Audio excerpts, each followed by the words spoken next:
Oh, and we're back, and it's the new year. I'm pretty excited. It's Spilled Ink, the Comix Wellspring live drawing show where we're spilling ink and spilling tea. And of course, I'm your host, Brandon Bloxdorf. I'm so excited we haven't done an episode in 2 weeks. I have been drawing. I've been pretty busy, actually. If I had my iPad out, I could show you guys all the stuff I've been doing. But I'm excited to catch up with everybody in the cast and the crew and just oh man, I missed the show. I missed the show. I miss everyone being here. So, well, with me, of course, is my amazing dude. I don't even know what you're working on. Oh, is that the Sploding Tober zine? Is that what that looks like? It They is, call that yeah. right? So I'm not going to be really drawing today. I'm just going to be cutting up zines and sewing them together and stuff. But Ooh, this is the full size screen printed sheet that we do, double sided, and then it turns into this by the end of it. love it. So yeah, that's That's what I'm doing sick. tonight. What's cool? What do you we'll talk about what we all worked on after we do intros. But dude, I'm excited to see you put that all together. That's gonna be fun to talk about. Um, and then we're doing a themed episode today, kind of, because I have to work on stuff, and so does Eric. So that's where it bounced off. But we're talking about designing back covers. So I'm working on the back cover of Stoner Wars, and so I'm putting that together. It's like I just need this in the interior and interior back page to design. So I want to knock this out tonight. Do some traditional stuff. I'm gonna be. I was doing it on my iPad, and I'm like, oh my gosh, Sebastian. But I printed it out. I'm gonna throw it on the what is this called? Light box. There you go. That's the word I was looking for. It's like light board, box light. Sebastian saying hi. But also we have speaking of Eric, hello Eric Allred. It's been a minute. It's been since Animal Man, I think. Yeah, since I made everybody draw Animal Man. It was a great one. That's one of my favorite drawings I've ever done. Sebastian, dude, that's my food, man. Get away. Um, how are you? You have a Kickstarter coming out next week. Yeah. I'm excited to talk about it. Yeah, we launch Outer Space issue 3 this coming Tuesday, the 13th. We got a bunch of fun stuff for that, but yeah, tonight I'm just working on a little offshoot of Outer Space. And Love here's it. that animal This is drawing that I did from that last stream, or from last time Eric was on, at least. Yeah, I love that one. Ooh, so good, dude. That's a really good one. I forgot how cool that was. Sorry, I was chewing for a second. I thought you were going to talk longer. And then we also have a returning guest, Aaron Z. Lee, because I guess you're not back in school yet. So I'm so excited that you're here and hanging out with us. Well, no, I'm just. Well, actually, I took the day off tomorrow because it's my daughter's birthday, so we're gonna do some fun stuff. So I'm kind of playing hooky tomorrow, so I can stay up late. Oh, that's cool. Nice. Love to hear that. Glad you're hanging out with us tonight. Then good to have you talk about your holiday and whatnot. It's been I forgot the last episode you're on. You're on in December recently. Yeah, because I just see all these Yeah. things pop up, and I watch them when I work on them, work on stuff. So I was like, you know what, I'm gonna do some of those again. Yeah, we missed you. Missed you a lot. Oh, well, thank you. And we have the new guest hanging out with us. Thanks for jumping in on the Discord chat, Greg Diggs. How you doing, man? Excited to have you here. Yeah, I appreciate you guys for having me. I'm doing pretty well, actually. Just working on a bit of a passion project I've been kind of thinking about for at least the past year or two. So I'm hoping to be able to get a little bit more leeway on that than where I have been. Oh, well, let's start the convo with that. What's the book about? What have you been digging at?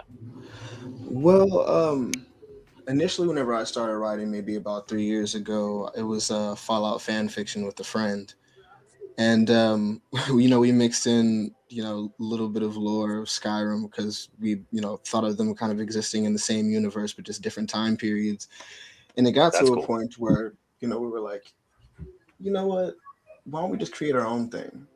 And at that time, I wasn't into art, but now that I am, unfortunately, he's not doing any writing anymore. But we had this agreement between the both of us that if either one of us stopped working on it, we both always have access to the notes. So we could both do whatever we wanted with it because we want it to be like a expanded universe. I love But that. That's yeah, that's part of making comics too, is figuring out with those relationships and whatnot. I think we've all been there. yeah, man. It surprised me a bit whenever he wanted to stop, because it was in the middle of us having a a podcast where we were kind of posting some of the stories we were making, at least with the fan fiction at first. But he just wanted to focus on this 9 to 5, and I know it was a lot to handle, so I can't exactly blame him for that. But I thought we made such an awesome story. There was some sort of way I had to make it come to life. So I had all this lore that I wanted to use from that, and a few ideas in mind about just a barbarian creature. So I wanted to chase that a bit. Ooh, dude, that's sick. And so you working on the cover tonight? You said. Yes, sir. Oh man, that's sick. And use a red pencil. I use blue now. I have a lot of people telling me red and green are a lot of fun to mess with. Really? I'll have to try that out. I appreciate that. Yeah. Jake Parker always uses orange. Love Jake Oh, Parker, that's cool. dude. That's his signature color is orange. That's rad. Dude, that's sick. So what's your goal this year to work on this? Like how soon are you trying to complete it? Do you think you want to crowdfund it, kickstart it or anything? Usually I fund these things on my own. Not saying I'm like having any big bucks or anything at all, not even close to it. But usually I do like a small release to kind of do like a minimum viable product, see exactly how it sells and everything of the sort. And I have a few relationships with a couple of local stores where I could sell them in there. So I would say with this particular one, I might go the route of crowdfunding just because I have a little bit more of a platform to stand on. But as of right now, I'm hoping to be at least able to release it within the next 2 months. That's the main goal. Oh, cool. Wow. Sweet. That's Tradition. super sick. I Definitely appreciate will that. have you on the show in the next couple weeks to make sure you're getting some time to work on that. And it's gonna be sick to see it come together. I appreciate that. Most definitely. It's a lot of fun seeing like some of the projects that come alive like through the show, even our own and whatnot. I mean, Max's whole book came from the show, and even this one. These were all pages I started because we were trying to do comic book pages last May, and so I've kind of slowly made a book, and it's cool seeing the evolution that just comes out of us hanging out every Thursday night. Yeah, that's amazing, man. Can't say I've had anything Um, like that. And the Discord channels, I'm sure it's going to make it a lot more fun too. It's been so cool starting that up. So thanks for jumping on that. Oh, of course. And John Gennardi, this is a good question for everybody. Just for a process, when inking artwork, am I supposed to use tracing paper or Bristol paper? Well, I mean, you can use either. You Bristol's can good. Bristol's great for ink. Yeah, Bristol takes your ink really well. The tracing paper won't take your ink very well. But the tracing paper can be useful for some overlays or for figuring stuff out. But yeah, a good bright light box will solve most problems if you're trying to transfer pencils to inks or anything like that. Yes, indeed. Can you break that down a bit more, Max? Like what's like the use of tracing paper? I have tracing paper. I've used it like on one or two things just to experiment, but I'm like, unless I'm trying to practice, why would I want to use tracing paper? You can use tracing paper to essentially mimic like digital tools, right? So like let's say you draw something and you really like how you drew it, but it needs to be moved elsewhere. You can use the tracing paper to essentially transfer that drawing to another piece of paper, the tracing paper, and then rub it off onto another part of your page. You can even, if you get real tricky with it, you can even resize stuff using tracing paper. But that requires a bunch of math and technical knowledge. But yeah, or like if you wanted to map out your like speech balloons, right? You can map out your speech balloons on the tracing Oh, that's paper cool. and then lay it Never thought of over so that. you know where they go. Which is pretty awesome. Yeah, and the same thing with oh shoot, I forgot what the heck I was saying. Crap. Placing those speech bubbles, right? Yeah. No, there's something else that you can use the tracing paper for as like a placeholder. Oh, if you're doing painted pages or like traditionally colored pages, you can put your inks or essentially your line work onto tracing paper and then lay it over whatever surface you're using to paint on, and essentially have your colors and your ink separated, but physically. Is that like the blue line kind of thing? Yeah, it's essentially like blue line. Yeah. That's pretty cool. That's cool. Yeah, I've always wanted to know what I could do more with it. Like I just to utilize it. I can't say I've ever used it myself. I've always, kept some Bristol board on me, but even at that, I actually just ran out of some, so We I gotta need to go shopping. get you that CWS blue line paper. Ooh, You sounds can- amazing. Yeah.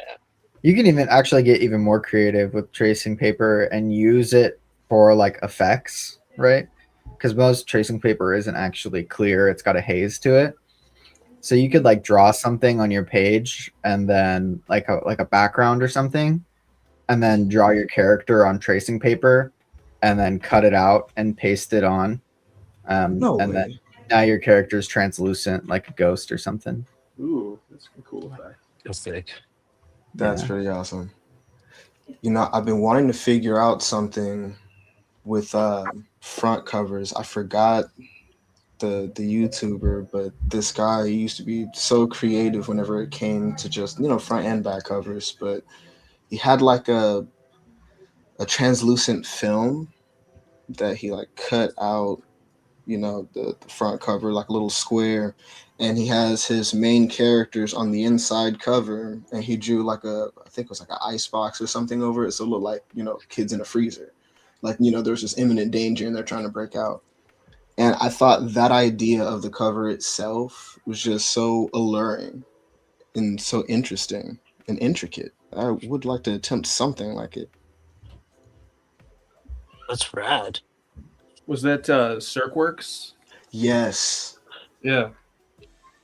I know what you're talking about. That was cool. It's elevated sketch covers, sort of.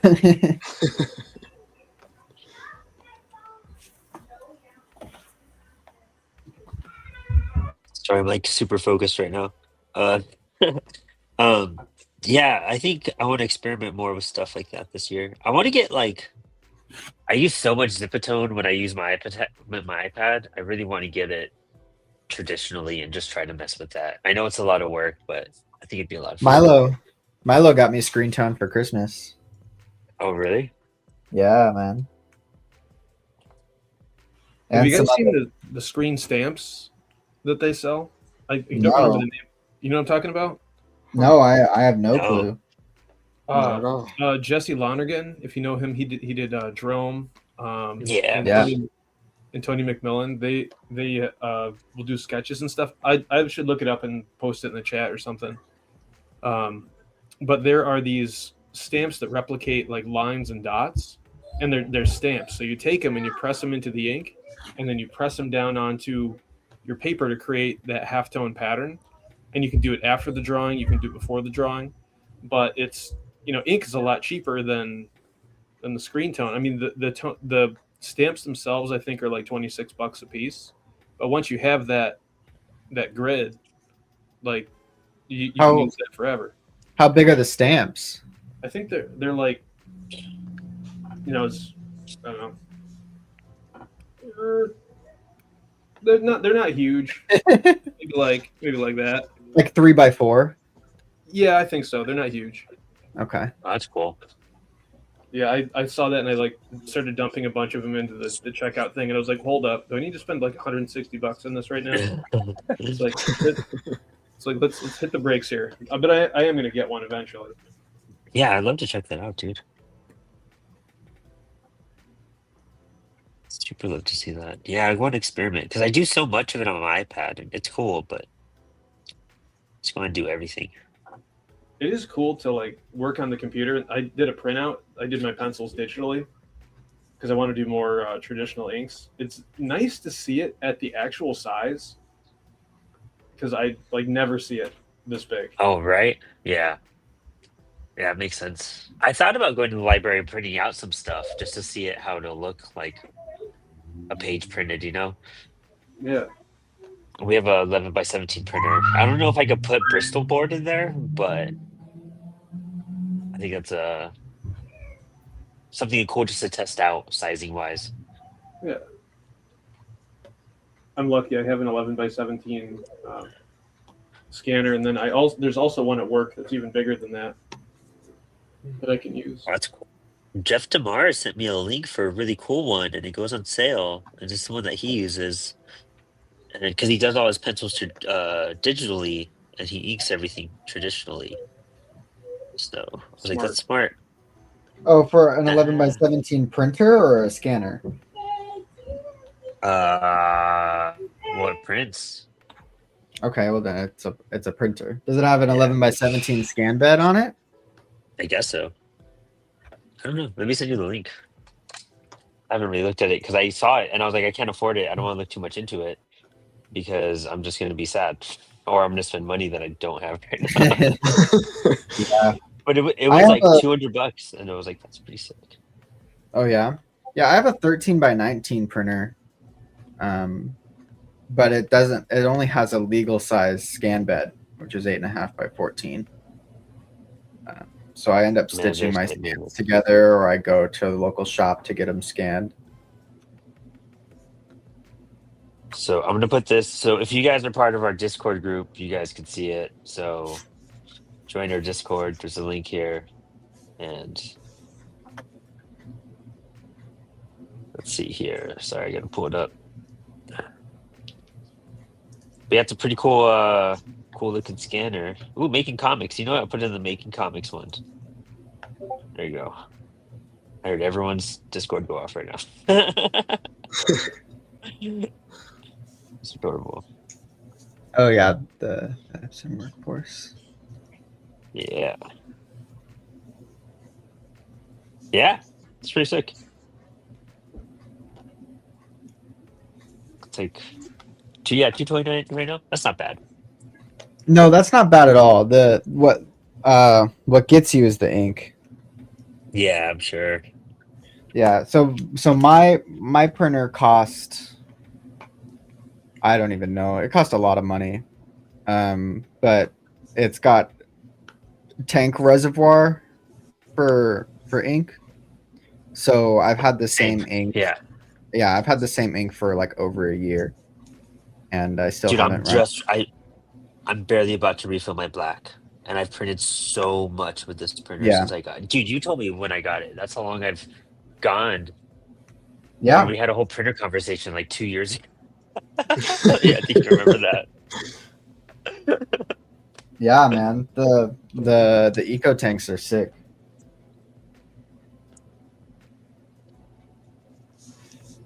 Yeah, I forgot the type of printer I wound up picking up. It was just some spur of the moment decision from Walmart because I saw normal price was like $200 and it was on sale for probably like $104.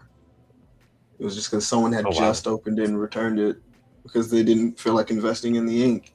I looked at how much the ink was. I think it was like a dual cartridge was probably like $40, and then I had all my colors. So I was like, okay, that's not too bad. But now I'm out of ink, and my car is kind of out of commission. Alternator went kaput, so don't feel like doing that. Might have to do Walmart Plus or something as far as going there to get it. But cars got to come first.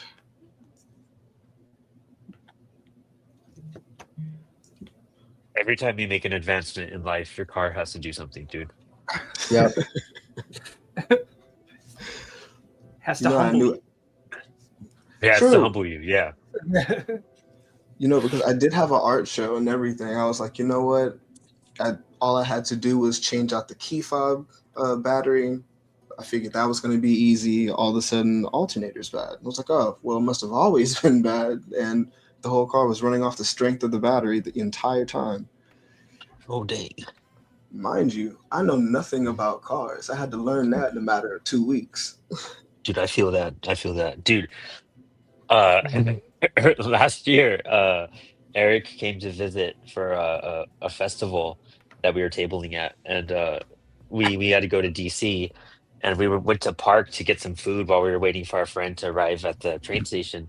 And when we parked in DC, like the way I pulled in, it like bumped the curb, but it was like the what was it? Like the gutter, like Yeah. it had this like metal like covering on it, and it was popping Huh. out a piece of the metal, and it popped my tire, dude.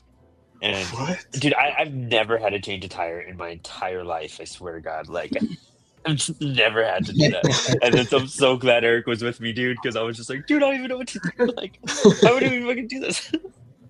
And we had to That was like crazy. we were just covered in sweat trying to like change it in the middle of summer in July heat. Yeah, it was like July Yeah. 9th. Terribly hot. Gosh. Somebody just walked How across the about- street and goes, your tires popped. That's your apartment. We're just like, thanks. Thanks. Appreciate that. Yeah, we felt it. Dude, yeah, then oh man, we had to go because I realized like the way we had a bunch of comics in the car. Like it was a heavy, we had all of like Eric's luggage, and then Javi was gonna bring his stuff in his luggage, and then it was packed with comics because we were supposed to unload, but because of all this shenanigans that happened, like we missed the unload time because everyone's stuff was delayed, and then it was a mess. And so we we're driving with the donut, and we're like, there's no way we're gonna make it like an hour and a half back to Winchester. So we found a 24/7 tire replacement place, and Nice. we sat in line for what, like two like and a 2 half hours. That was crazy. Jeez. Because the roads are so bad in DC, because there's zero infrastructure, nobody cares about anything. People's cars just get fucked up. Oh my gosh. It's DC, man. Yeah. Yeah, Those rough it DC was, streets, dude. Crazy. I've been there. dude. And then we saw like a car driving by, and they were like, it was like three of their tires were like popped. It was something insane, and they were like, they couldn't decide if they were gonna stay and wait in line or go somewhere else. So we saw them leave, and then we saw them like flop back over and get in line. It was like tuk, tuk, tuk, tuk, tuk, tuk, tuk, tuk, tuk. That's how the streets were in Fullerton when I was living there and going to college. Oh man, I bet.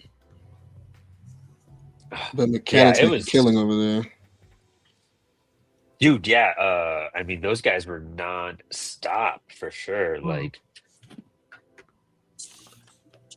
it was a That's good why time. there's 24-hour tire shops in DC.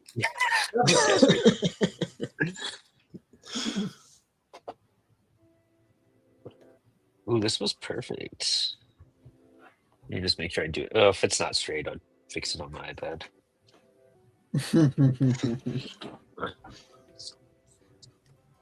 You know, I knew I was working on my iPad for too long whenever I went back to traditional and I was double clicking to undo, like on a sheet of paper. I was like, what the hell's going on?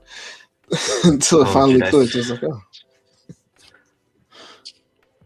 Dude, I haven't learned any of the gestures because of that. Like, I accidentally learned that when you double tap your pencil, it does erase, and you double tap it again, and it goes back to your pencil. Like, I found that out by accident. Like, I'm trying not to get any of the iPad habits and triggers, but they're so convenient, man. It is. Yeah.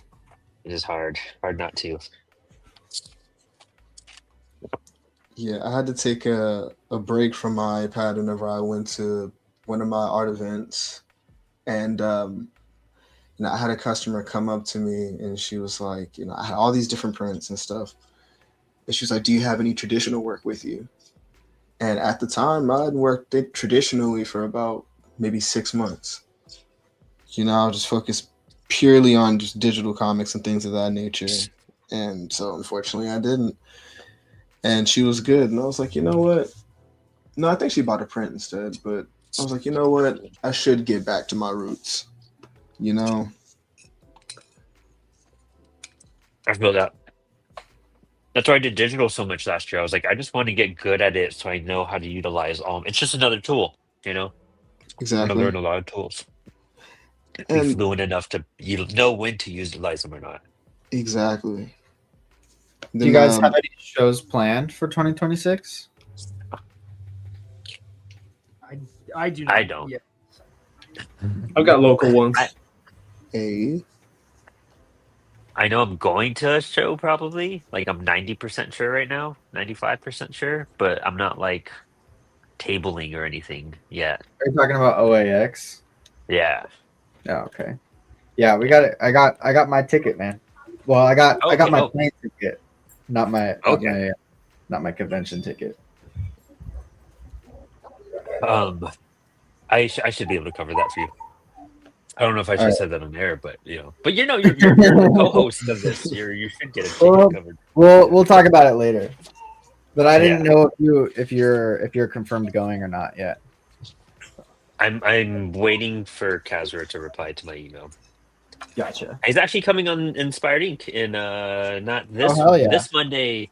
We have Anthony Marquez, the president of the Kubert School, on, and then the following week we have Kazra on. Sweet, dude. Kazra's big return to the Inspired Inc. platform.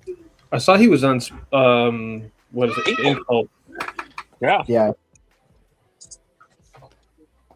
That's cool. I love that.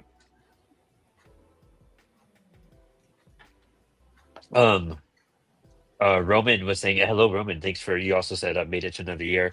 Great, everyone. Thank you, everyone in the chat. Everyone's being so sweet. He said, my Vision Comics Dracula is on the way. Yeah, I got my email today too. I'm super hyped. If everyone remembers Eric and his amazing, actually, it's the greatest pitch ever. And he fights Dracula. But I'm super hyped for that book. Our dude Saboteur, we were just talking about tracing paper. I feel like you should have, I don't know. What do you know about tracing paper, Saboteur? What do you use it for? I feel like you're the one to answer that question out of everybody.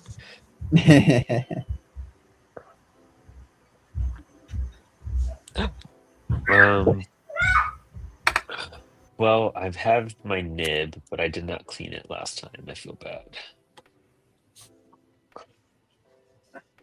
I need to clean my nib more. I bought a bunch of nibs for my classroom because I was making them, my students use the pen and ink, and they had a bunch of nibs that had like a flat round tip that was kind of bent back, and at first I really kind of didn't like them, but they've held up good, and they have like a good like ink flow that kind of have grown on me. So that's my ink nib story. I love using it. It gets the right point that I like out of stuff. So I have to run downstairs and get my ink because I didn't carry it up here. Saboteur also said, laugh out loud, I don't use it unless I'm applying text over an image or something really bad happens. Yeah,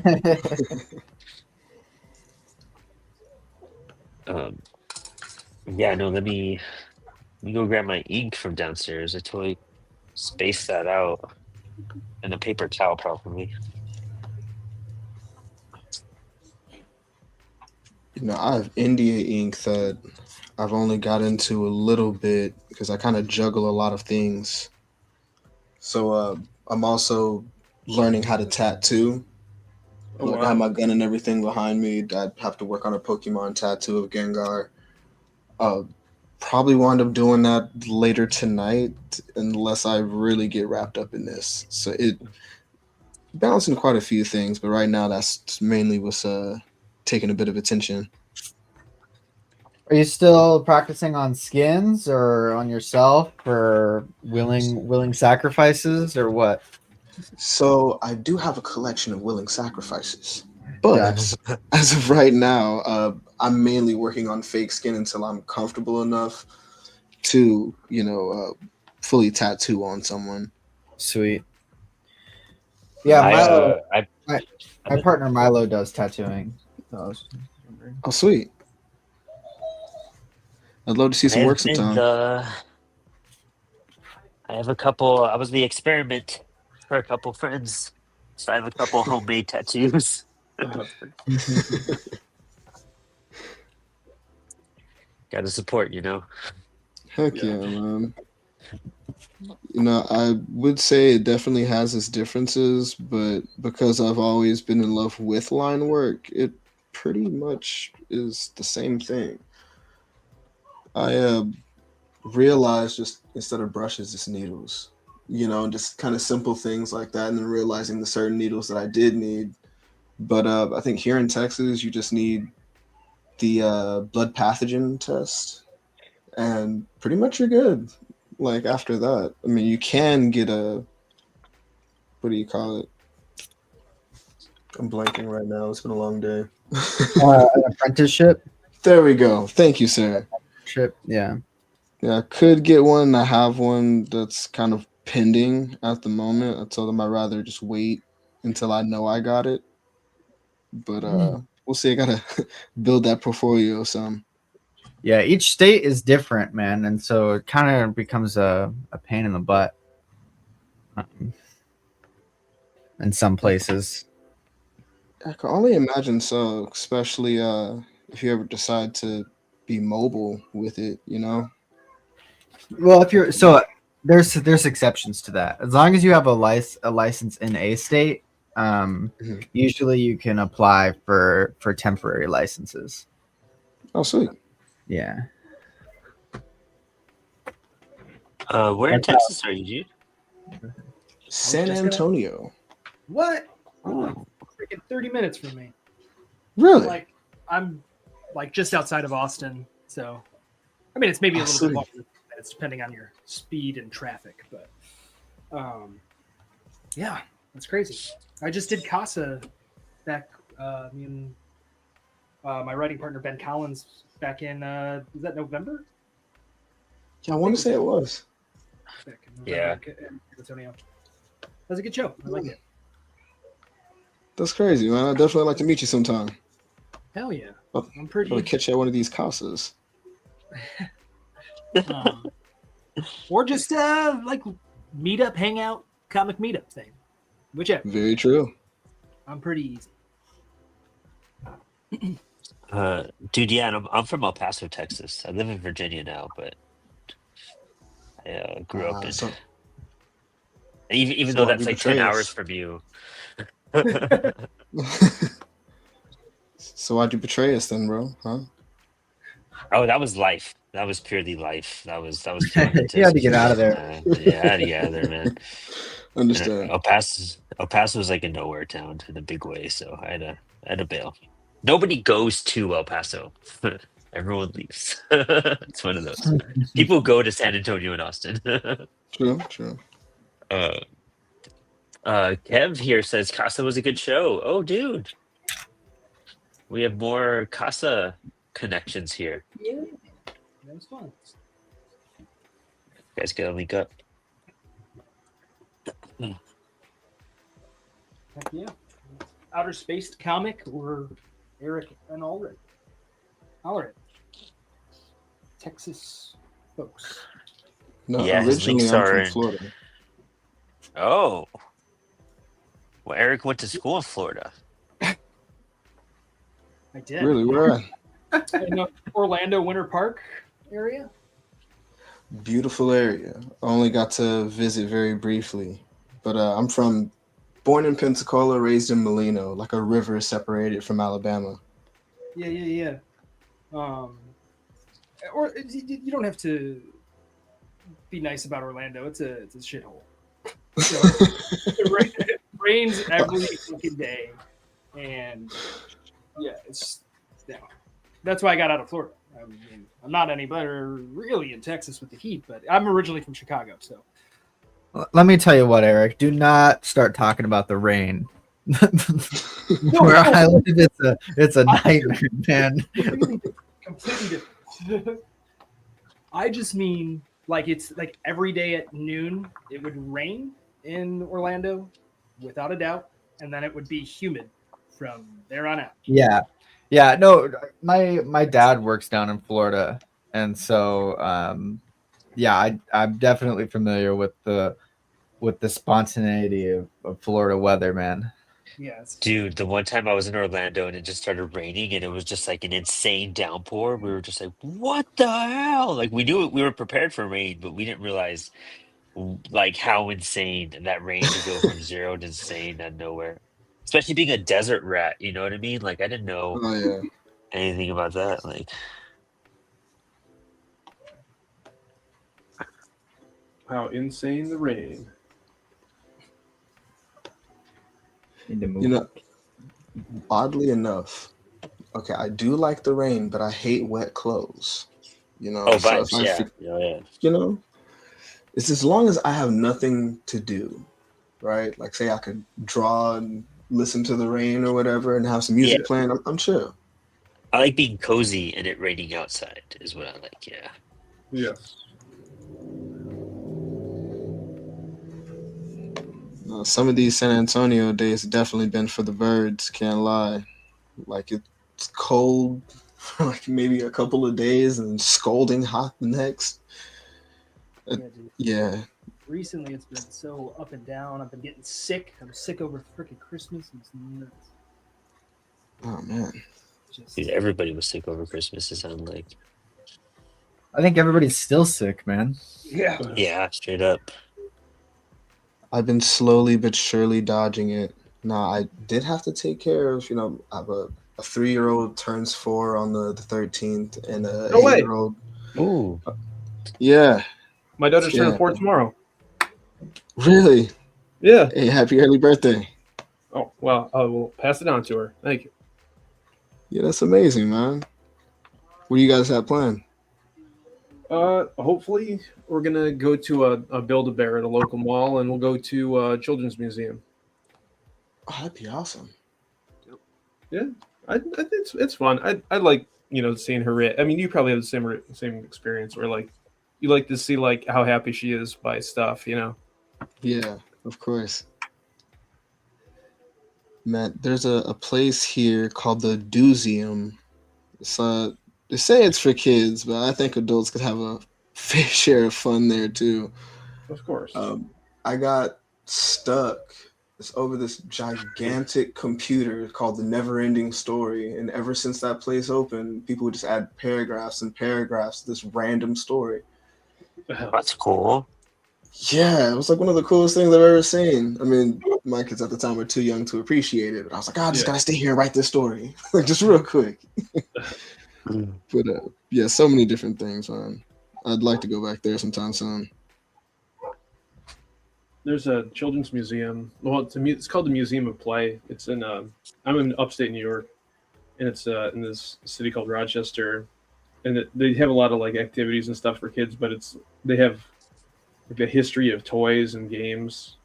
Oh, that's so cool. It's really big, and they have like a grocery store, and they have the Sesame Street steps recreated.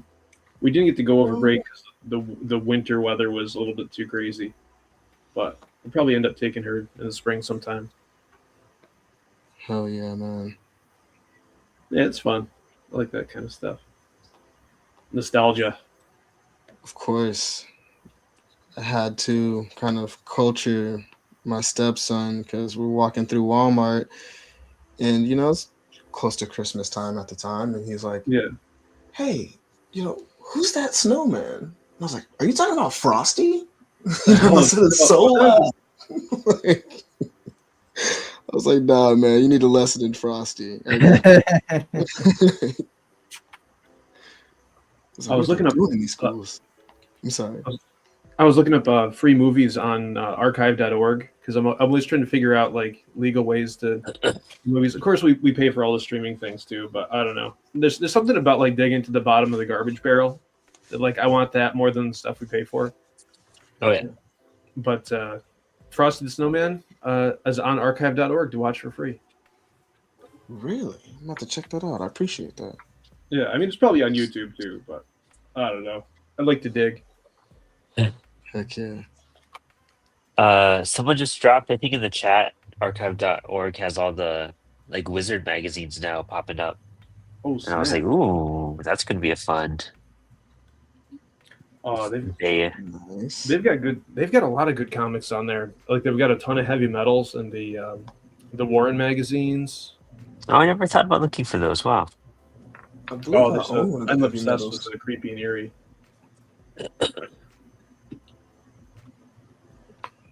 No, I think I own one of the heavy metals. Like there was a guy whenever I was working at GameStop. He stopped by trying to sell comic books to us. And Yeah. it was at a time where I guess they used to do that. I was like, I wish I was working here when that happened. But Yeah. no, they didn't do that anymore. So he was like, oh well, I'm not going to a pawn shop. So at first he was just gonna, I think he said he was gonna try to see if he could sell it on the side of our store or something just really quick. And I was like, you know what? I really love comics. I don't want you to waste your time here. So how much do you want for the whole box?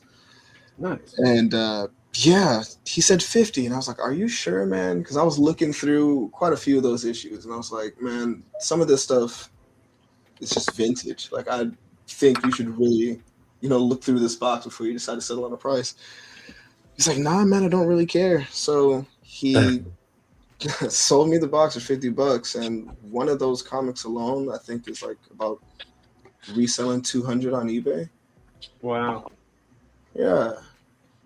I wish I could tell him afterwards, but he didn't give me any contact information. I was like, hey, I'd at least like to be fair about some of these things, but yeah, it just is what it is. Yeah. I get just like sometimes you just want to get rid of stuff. Very true. Don't really have the time to shop around or anything. Just like, nah, it's Yeah. gotta go. Yeah. I did a bunch of that with my a bunch of comics. I just had too many. I think I donated like 2 or 3 long boxes to a thrift store right around here. Oh, Just nice. had too much. Like there's a shop like an hour and a half away from here that was doing a sale where you could literally get I think it was like 20 comics for $1, and they had a What? bunch of like the 90s Marvel stuff in there that I had like heard of but like never had read. Like the C tier stuff like Nomad and like when Marvel just they still pump out a ton of stuff. Very But true. they were just like publishing a bajillion things. Like all these things you saw in like the bullpen bulletin of like what was coming out but never actually saw in real life. So I was like, it's $1. So I just picked up like 2 or 3 long boxes of stuff. And then Nice. after you read it, it's like, I don't need this. Doesn't need to exist in my physical space forever. Very true. You're right. I should learn that lesson. Oh, it's not easy. I mean, we're probably all in the same boat. I have not mastered it by any means. Oh yeah, dude. I'm actually there's a shop down the street that will buy stuff back to the media, and I'm thinking about hitting them up to get rid of a bulk of stuff. But I also thought about doing like a whatnot channel. I just don't know if I want to add that to my workload. I hear you. But I used to do that. It's a lot, man. right, it's like another side hustle, huh? Yeah, and then I don't know if they figured out the UI any at all, but there were even points where I couldn't figure out how to sell my stuff. So I went to another shop because I used to make art for voice actors, and like they were like down the street from me. So I'd go to the store, just pay the entry fee, which is usually like $5, maybe 10 at most, and give them some art and a podcast offer when I had one. So they had that store, a whatnot channel running where they were, doing autographs, things of that nature. And I asked them while I was there, I was like, hey, how did you figure out how to sell anything? Honestly, we're still figuring it out too. I was like, what? So I had no good advice on that. Yeah, it's I don't know. I gotta explore. It's another new platform to learn too. Like, I don't, Yeah. it's a whole thing.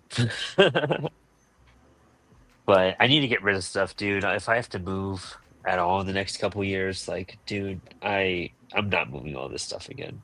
I moved 3 times, 3 years in a row, and it was like the hardest thing in the world. Using moving, I have like 44 boxes and so many trades and omnibuses and You need the deluxe. You need a central location for the Apollo City Community Library. Yep. No, for real, that would be perfect. That We would be just dump amazing. all of our collections in there. That would be beautiful, dude. I would love that, man. How cool would that be? God, because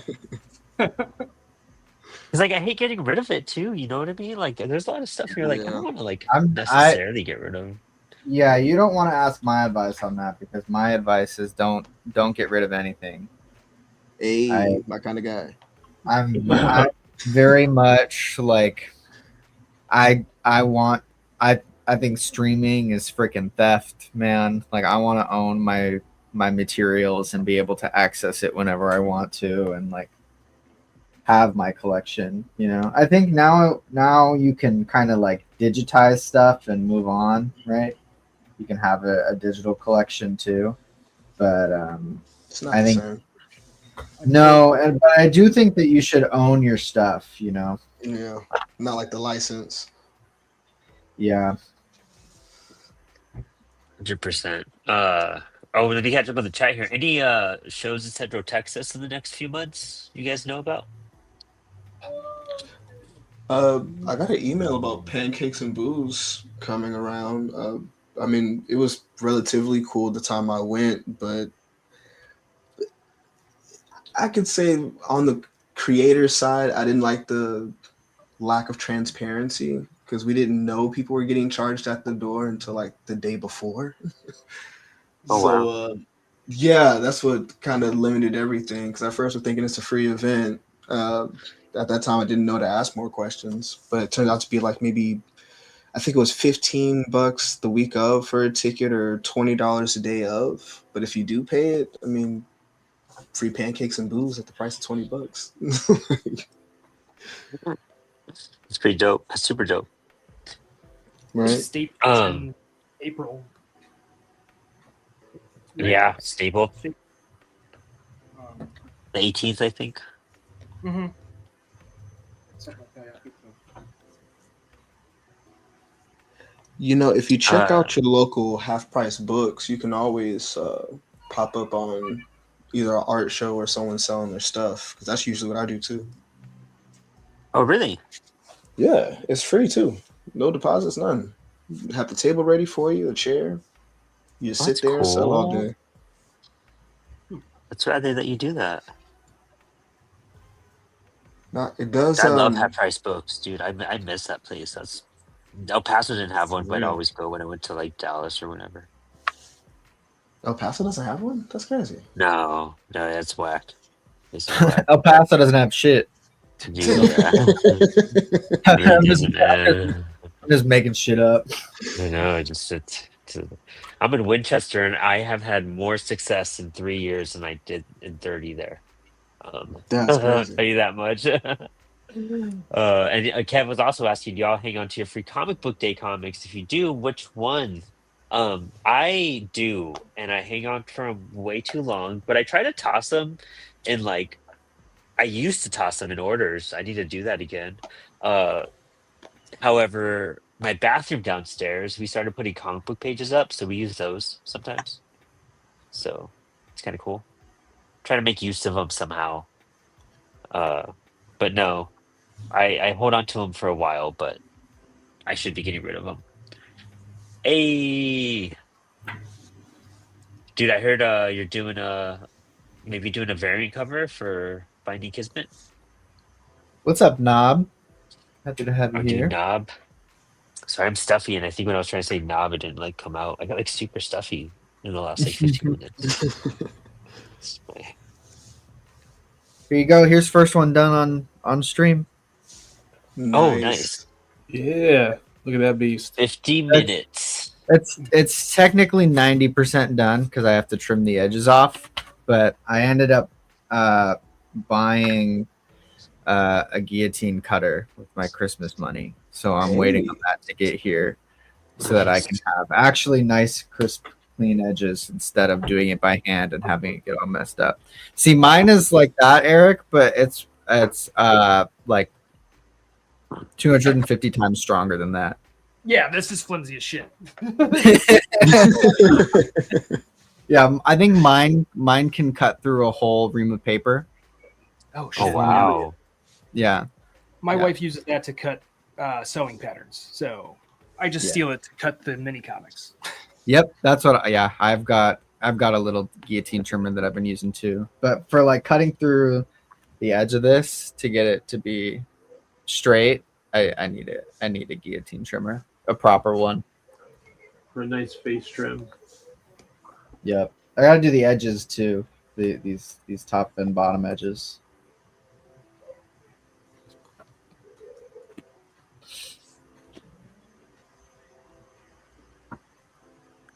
Sorry, I'm focusing like hardcore right now. Eric, why don't you tell us about the OS Kickstarter? Ah, yes. So we're launching issue 3. What is OS? It's outer spaced. It is a cosmic cannabis infused comedy adventure mixed with sci-fi and aliens. Yeah. So basically, after aliens invade the world, everybody is rounded up and put into the global space force in order to combat these aliens. And nobody's happy about it. And we follow a little group of ragtag group of stoners as they try to not lose their high and survive intergalactic war. But we're on issue It's 3. like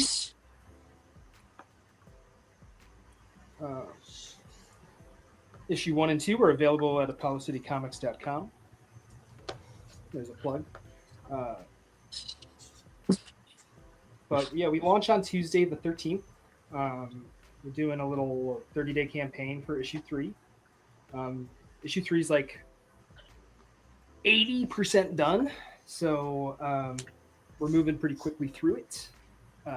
But yeah, we'll be launching with a couple of different videos and some cool rewards, including, we have our original cover by our series artist Jackie Venturini and Anton Blake.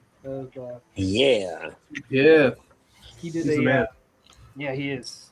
He did a variant cover for issue 3, and it's absolutely wonderful. Let's see real quick here. If I can pull up his cover.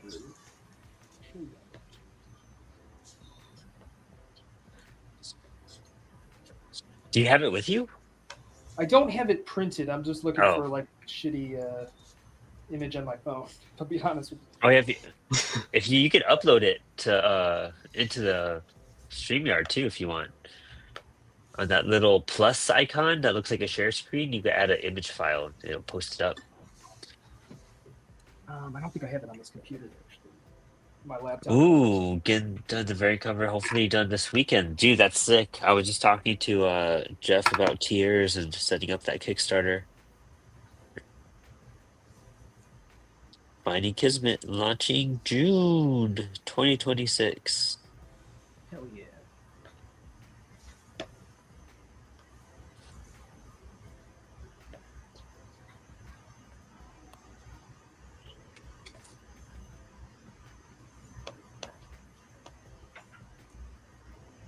So I'm doing like very specific points in this right now, and I'm having to concentrate hardcore.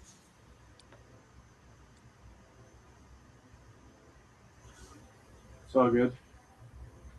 I still have yet to get my hands on the variant cover that I did for Outer Space. I still love that cover, man. I think that's one of my favorite variant covers I've done. Dude, I have it on the wall here. Your OG. Oh, hell yeah. I forgot I gave that to you. Gonna be completely honest. Yeah, no, I fucking love that. So, especially. Yeah. I know I owe Max a box of stuff, and what sucks is that like the box kept growing, so I kept on trying to find another box to put everything in. I finally have one, and it's amazing. But I have like 8 packages I still gotta mail out. A glorious box. Yeah, dude, it has like it's basically like the entire Apollo collection I'm having to send your way at this point. Yeah. Well, that's what happens when you put out so many books, man. Is you're like, oh, I'll just wait till next month because there's another book coming out. Dude, exactly. So what happened to Jade, Eric, and Javi too? Because I owe them like 3 packages. I was texting Eric like today, like I was like, I don't remember what I've sent you or not, or what you're missing. And I need to figure this out for the new year. Just living the fantasy, my dude. There you go. Do you guys have goals for this year? What's your goals this year? Oh, okay. Bye, Brandon.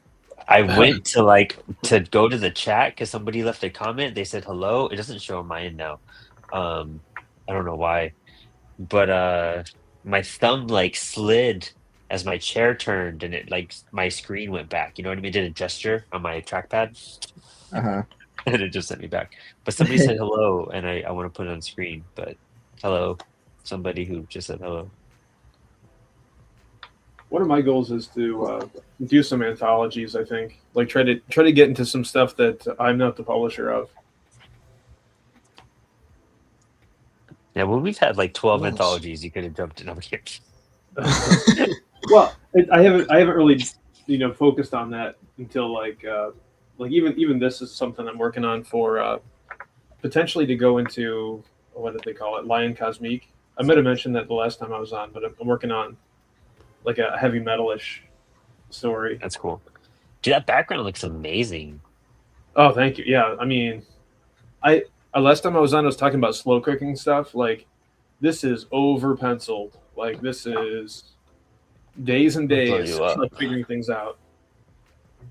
But How so? Break it down a little bit for me. I have you zoomed in. Give us a little lesson on what you did there. In this panel. Yeah. And like it's one of those things where it looks so cool. I'm like, did you draw that?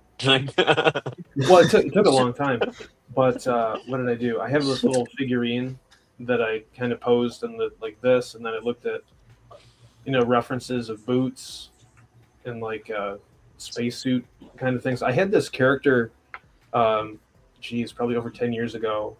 Now there was a show in Syracuse, New York called Fun in Space, and so I just kind of created like a bunch of these Wally Wood bubblehead, bubble helmet type characters. And originally she had like way bigger shoulder pads and like a lot more spikes off her, her arms and legs. And then what was it? It was Eli Schwab did the Comix ringsides, the cartoonist kayfabe ringside seats drawing stuff over the pandemic, and one of them was sci-fi themed, I think. And I made a page story featuring this character again, and so this character's like always kind of just been cooking in the background, and she's kind of like the last human, like searching for other human, like other Earth life in the galaxy with a spaceship. And well, that's the story there. Keeping it real simple so that way I can just trick out the art, but a lot of reference with this, and then like kind of pushing the pose a little bit. Like when I drew this originally, the legs weren't that far apart, and it was like, oh, we want more of that motion of the character walking. Like if you've ever looked at any Steve Mannion artwork, he did Fearless Dawn. He did a fill-in on Captain America in the 90s, but his characters are like do motion so well, and their legs are always kind of like in motion. And so I've been looking at a lot of Wallace Wood, a lot of Creepy and Eerie magazines where that's really detailed black and white art. And so I'm kind of trying to do my version of that.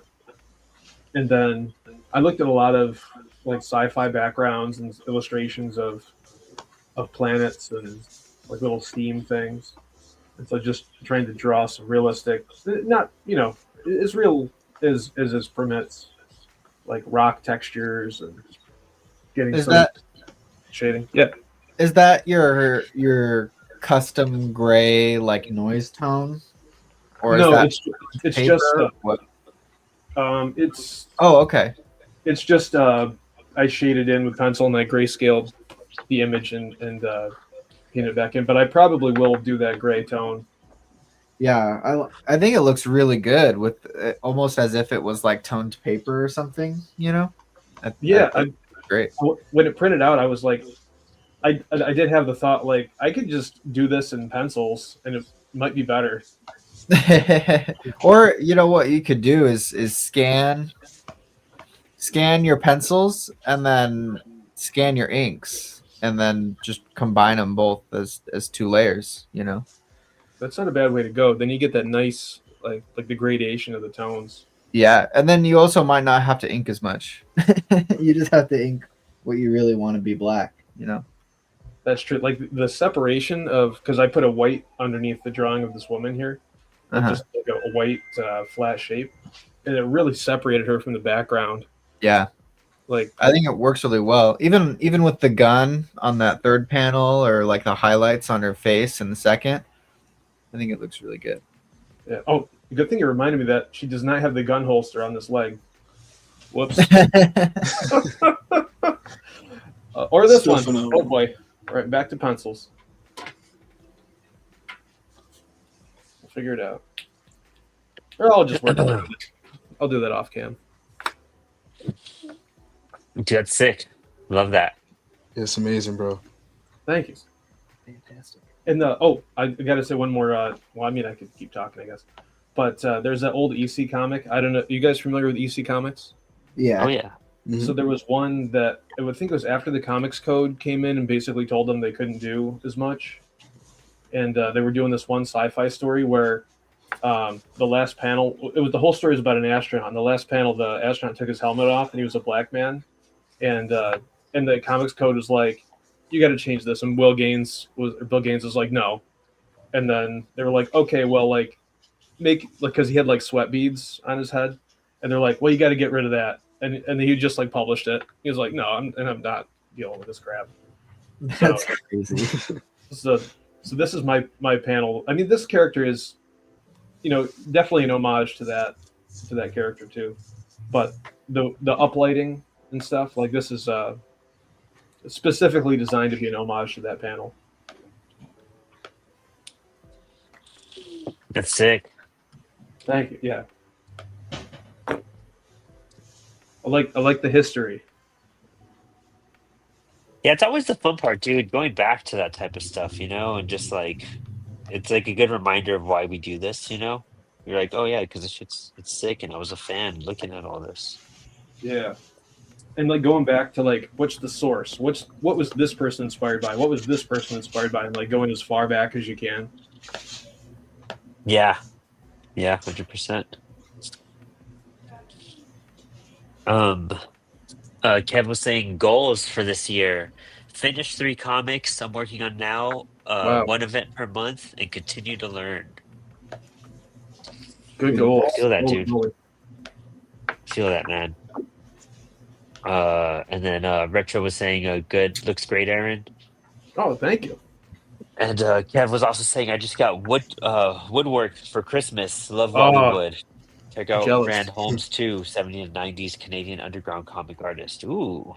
Nice. And William Ibanez says Judgment Day, such a great story. But William, my dude. Yeah, goals. What are you guys trying to do this year? I don't know if I haven't laid out any goals yet because I've been catching up, but have you guys mapped out something for yourself this year? Yeah, goal 1 is get my shit together, which involves like taking care of all the admin shit and marketing shit and wrapping up all my leftover projects and whatever, That's step 1. So it's doing boring stuff like finalizing website stuff and email lists and getting all the products up and finishing shit. But that's phase 1, and then I've got maybe like 2 books lined up this year, plus some people want to work on some short stories and whatever. So then it's just get to work, put my head down and get to work. Feel that. But I need, I definitely want to put out at least a book this year. So yeah, I'm super excited about that. This week I was knocking out all of my okay, who needs me this week? Because I'm about to go into crunch mode, and I need to finish writing some stuff. I owe you some stuff as well. So I was gathering materials for that today. Actually, it was a lot of fun. Oh, sweet. Yeah, a lot of that I'm really excited about, man. Max and I are doing a little short one shot comic. Nice. Am I Pretty allowed to hyped about post it. art from that or no? Yeah, I gotta just send Okay. you some references of my dad. Okay. I just wanted to know if I'm allowed to like show this stuff as I'm working on it or not. Oh yeah, for sure. Yeah. Okay, cool. It's a horror show presents book, so it's gonna be part of Jade Louder's line. But it's a cool little like story about my dad I kind of put together. That I was like, you know what, that'd be kind of cool for this. Nice. Just turn up the volume a whole lot on it.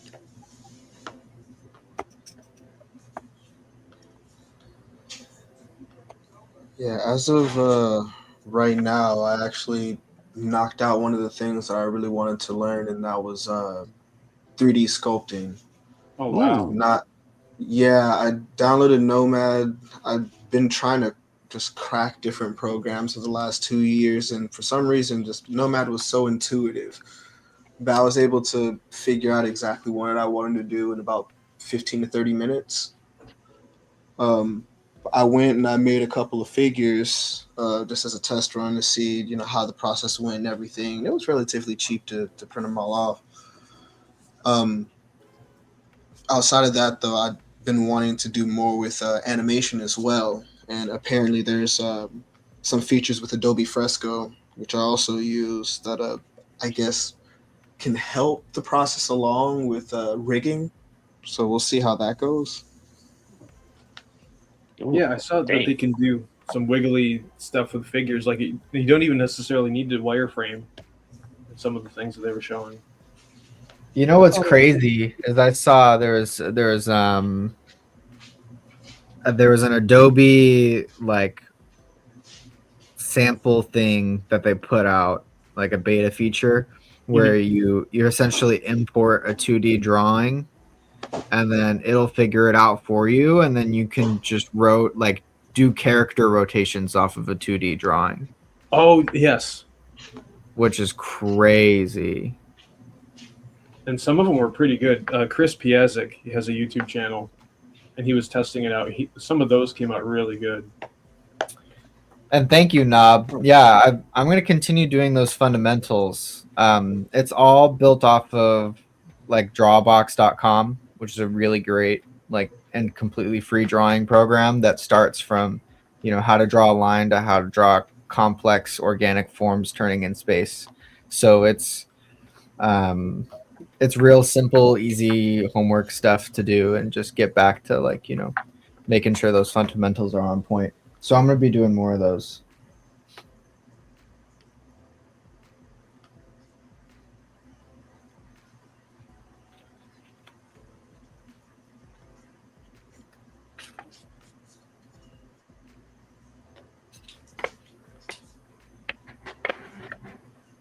Has anybody messed around with Procreate Dreams, the Procreate animation app? Oh no, I think only Artie Not has. yet. Artie's been killing it with that stuff though. Artie Murphy, if you guys check out his Instagram Yeah. or TikTok probably too.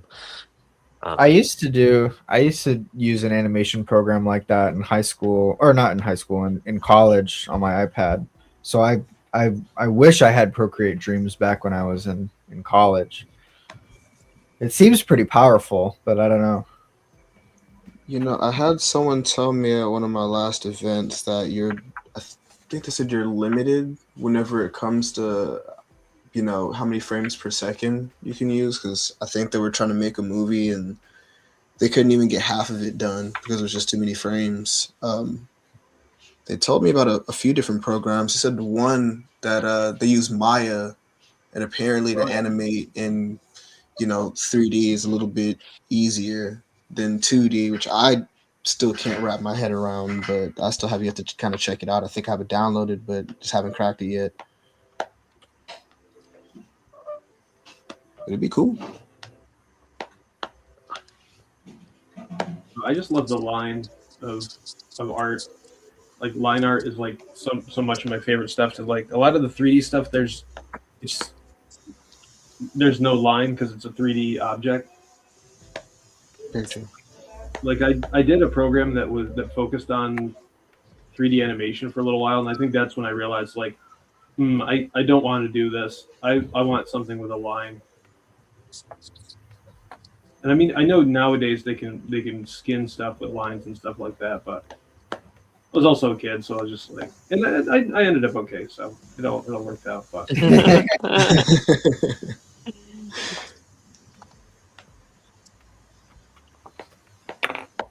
You know what? Hey Max, Oh, go ahead. what's the best thing for me to use for like white splatter?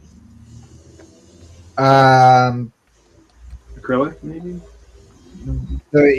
yeah, watered down acrylic probably was what I would recommend, or some white gouache. Yeah. I believe that's what Ryan Benjamin uses.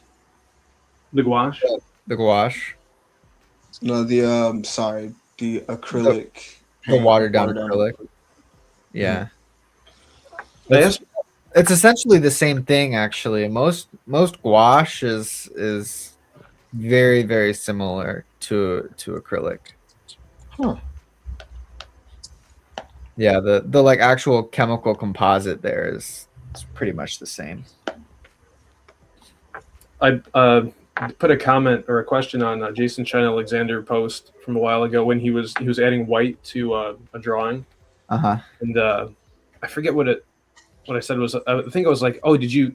I think he had it looked like he had an aquarelle brush that was full White of white gouache, but he dips it or something. Oh, you know what? Yeah, you're right. Because I was watching one of his live streams and asked the exact same question, and it's just an aquarelle brush with water in it. Yeah. That he dips straight into a bottle of white gouache. Yeah. Yeah. So he's just got it all in one instead of mixing it, which is pretty smart, honestly. Yeah, I haven't played around with that, but I got to do that. That looks so cool when he does that. We gotta get him on the show because one, he's really cool with me and Max. He also prints with CWS. Oh hell yeah! Yeah. And then his art book he prints with us. It's called Spilled Ink, which is hilarious. I just got a new white ink actually. So, and I got this from Milo for Christmas, but it's a Kuretake Zig white ink. White ink 30 is what it's called, and this is like what manga artists use. Because I've tried Pro White, and Pro White is just like way too thick for me to use effectively, and I don't love the way that it feels. So I've yet to try this, but I'll have to try this out at some point. So how do you use that? Like, I wanna use white more. It's essentially white ink, is what this is. Oh, okay, so like use it as like a nib pen or something I could do it with. Maybe, yeah, or a brush. I think that's the problem with a lot of white inks, right? Is that they're not thin enough to use in a dip pen effectively. Oh. And a lot of times they'll just clog up your nib, and then it's messed up. It's fucked. Oh. Yeah, but I haven't tried sense. this yet. So this could be thin enough to use in a dip pen, especially if manga artists are using it and stuff. I would expect maybe I could use this with a dip pen. I don't know. Let me know. I'm super curious about that. I'm just like using my Q-tips, and I have some crappy Q-tips right now. I'm trying to just black all this out. I should have used a Sharpie. I should have got a Sharpie. No, man, no. Use the Q-tip method. It's better. Yeah, it probably comes out a lot better than the Sharpie. The Sharpie ink is kind of like purple and weird, and then it also it'll look, and then over time it'll look even more weird. Oh, really? Yeah. Oh, I didn't think about that. Okay. Yeah. I'll have to see. I've got these that are nice. Oh, hold on. This is a colored one.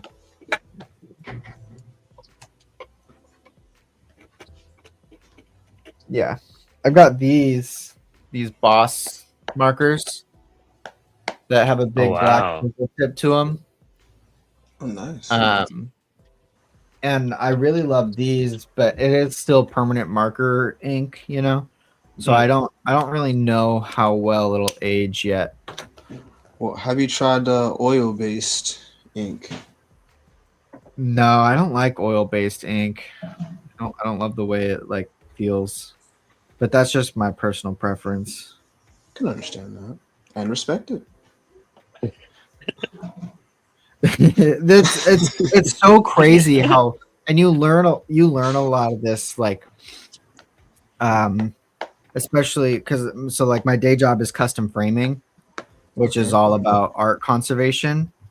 So you see stuff that's been around for 30, 40, 50 years plus sometimes, you know, and see how the medium will fade or colors fade or things react, which is why you pay a premium for stuff like microns, is because they are acid free and aren't as susceptible to fading over time Interesting.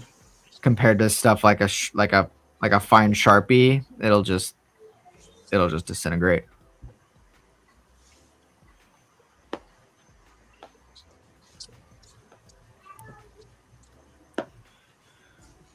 But like I saw Aaron earlier was using whatever those whiteout pens are called. I forget. Oh, The the Presto. Yeah, Like that. that's what I have. I love Presto, but oh my god, that stuff just deteriorates so fast and becomes like it gets yellow really fast. I don't Yeah. know. Kev take says a- process. Oh, my go bad, ahead. Go ahead. Oh, process question. How do you work through your comic pages, all pencil, inks, colors, or washes at once and rotate through everything, or on one page at a time? I The do way- I do Yeah. like pencil, inks, and then next. And then pencil, inks, and next. And then I'll go through them all digitally to touch them up or do whatever else, like add effects or I just touched up all my letters for my traditional lettering on those Stoner Wars because it just came out so much better once I figured out how to do that. But yeah, I think pencil inks and then move on, and then I do them in like batches on my iPad. I don't know. It depends on the book for me. You know, if I need Yeah. if I need to clarify story questions or like I'm working with somebody else who like has edits or whatever, you know, like I'm gonna do all my pencils first and then all my inks.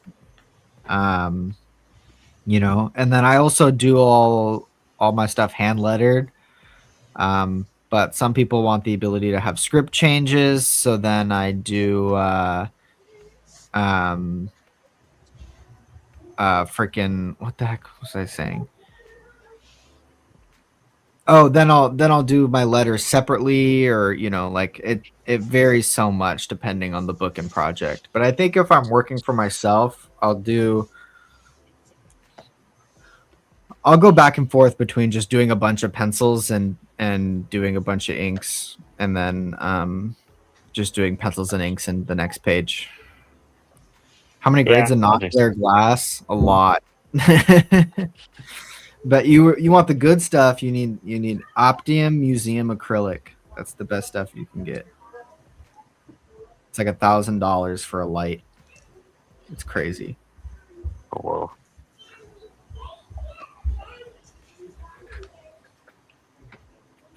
Using so much ink right now. I just bought more inks too, so I'm not too worried. But How I'm working on this story is I'm kind of building up all the pages. Well, they're not, and not everything is tightly penciled, but kind of like it's all one big painting, and I'm kind of like trying to build it all up.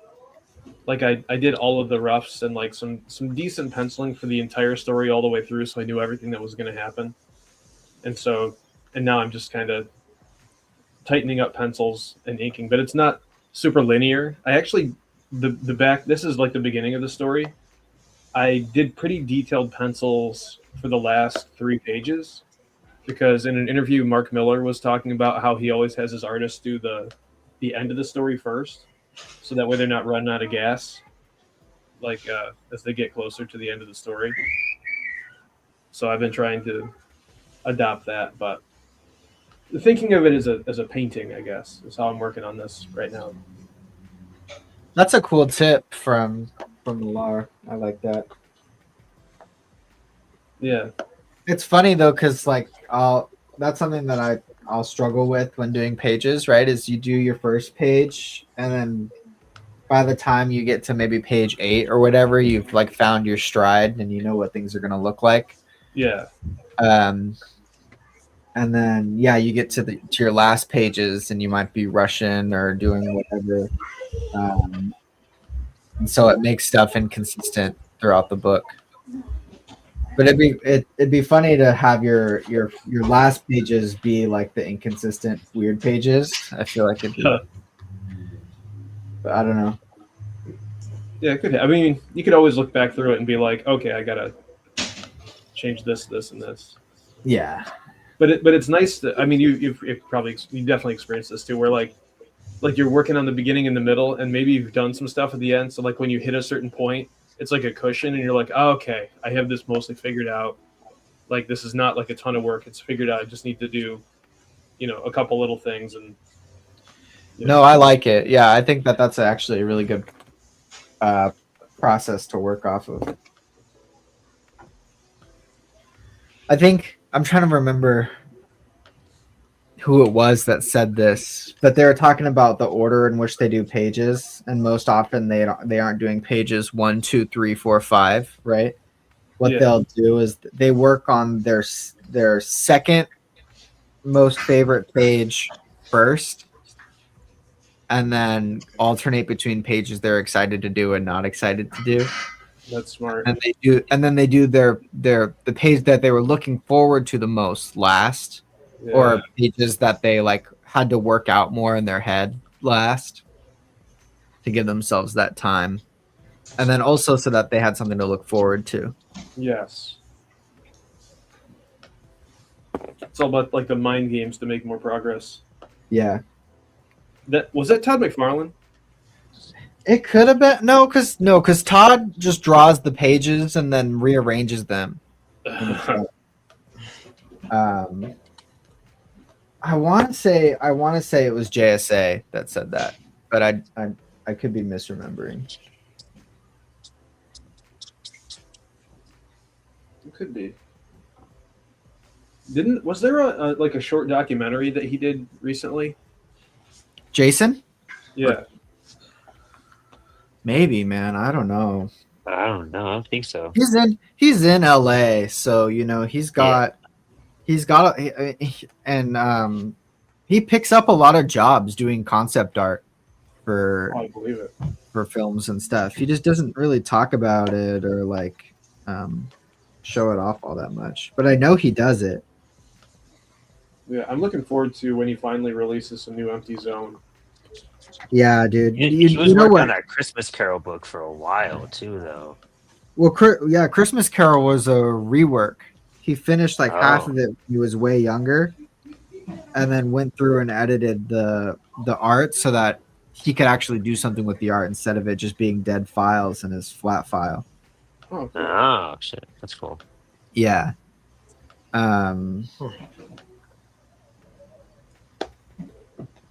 Which I've got plenty of of dead pages that really aren't going to see the light of day, so I get that.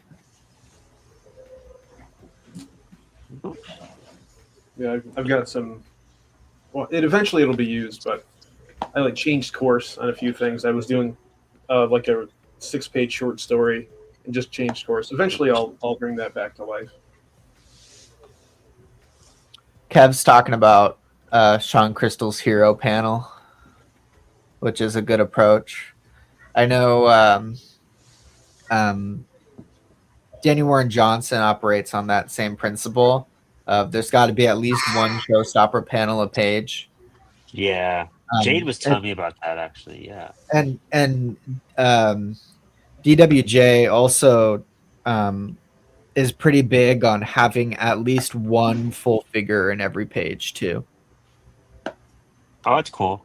So So you can have a sense of scale and establishment and background and stuff. So yeah, one showstopper and then one where you get to see the entire character's body.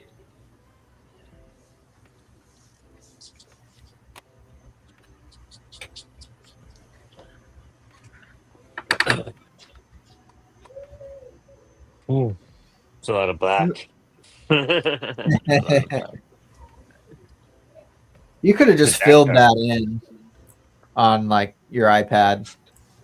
Nah, but I want to do like the gua. I want to like throw some like splatter on it. You know what I mean? And I did Oh, all the gotcha. other pages Nice. traditional. You know what I mean? I need to have the Yeah. back cover traditional at least. I just like, dude. This is how I got done on my iPad. Check it out. Like I did it on my iPad. Like I just redid it right now, touched up a couple things, but I wanted it traditionally. I felt really bad if like out of everything the back cover wasn't done like that. I think it would throw the book off, the little zine off. Gotcha. More work, but hey. I mean, I'm gonna No, touch it it's up on my just iPad anyways, which is stupid. Like I'm gonna add zipatone and shit on it. You know what I mean? I could have all done it there. But whatever. I think this is a cool little piece. Let's just No, say I you was- have it, you know. Yeah. And you also haven't done that before either. So it's good to have and say you've done it. Yeah, exactly. So I guess I'm gonna get some gouache or something if you guys have some recommendations so I could do some white splatter. All I have Yeah, is it doesn't white out. I know it's gonna get not the best. Just don't get the bottom of the barrel shit, but you'll be fine. I have the Windsor Newton Chinese white, or no, designer's gouache. I think that's what I have. Oh, nice. Michaels. you know, You could it'd be even cool just pick to. up. Oh, go ahead. Go ahead. No, I'm sorry, bro. You go ahead. Actually. You could just pick up a Liquitex acrylic white and water it down, and you'll be fine. No, I was just thinking that it'd be pretty interesting to have an anthology between, us or, whoever. 'Cause I'm just looking at like the different art styles and such here. I'm thinking like there could be a ton of amazing storytelling just all in one book, but it'd be cool. You know, we Max and I, we're trying to do our spilled ink like year one zines and whatnot. Max finished his. I didn't finish mine. It's gonna be my next project after this for sure on my iPad. But I would love to do something like that because everyone's done certain pages of the show. And so like putting something together and now with like POD, like just print on demand makes stuff like that more accessible because like we're not having to like pay for it all. We can just be like, oh, I want a copy and we'll just get it done like that, and make it You know- accessible to everybody. You know, it would be kind of a crazy idea, Brandon. Well, first of all, I think we at some point we should put together a hardcover, and then have actually like everybody's love stuff in there. Like a big coffee table book. Yeah, I would love to. We would love to do that. So that would be cool. But what would be crazy is either over 1 week or 2 week, get as many people on the show as we can, and then like write out either some sort of script or something, and then everybody gets a page, and so we're all simultaneously working on That'd be cool. a page of the I think book. that would work really well for like doing like writing off of Greg's idea there.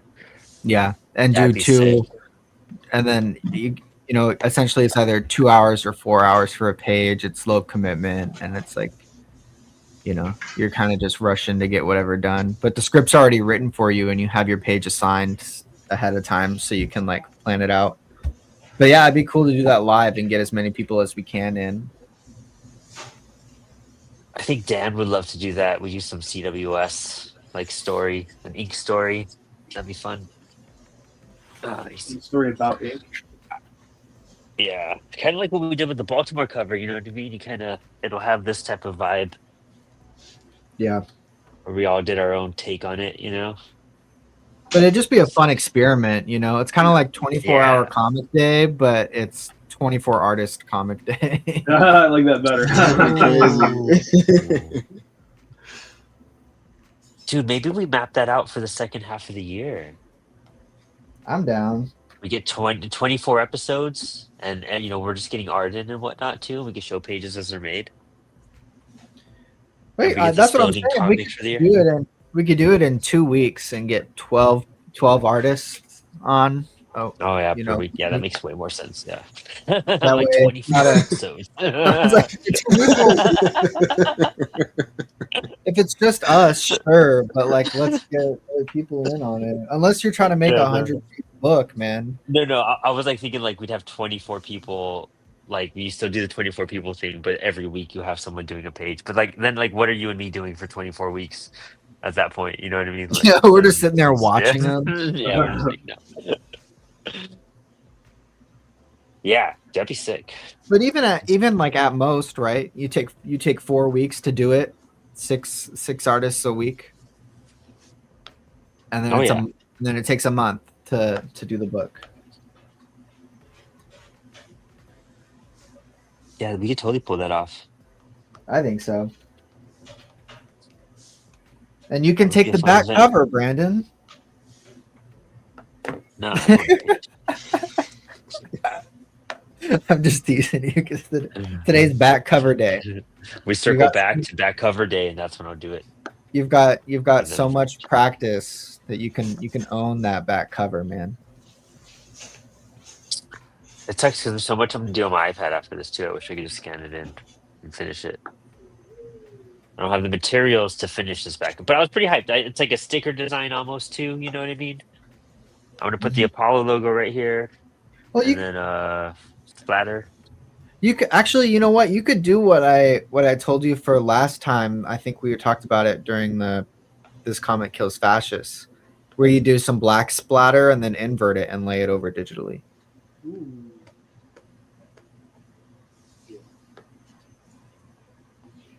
Oh yeah, let me see. Yeah, but I did white splatter on that. That had white splatter on it too.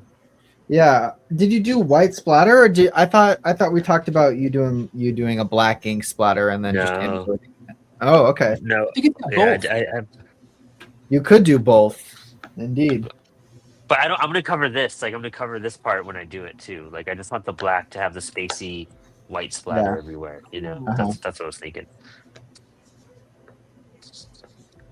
So I use this card specifically to make sure of that size. So I was like, all right, at least I'll figure that out. But you know, I have to touch up something on my iPad right now for that Captain Apollo cover I did. Oh yeah. We're gonna use that for a couple things, so I gotta touch that up. Do that for the next 30 minutes.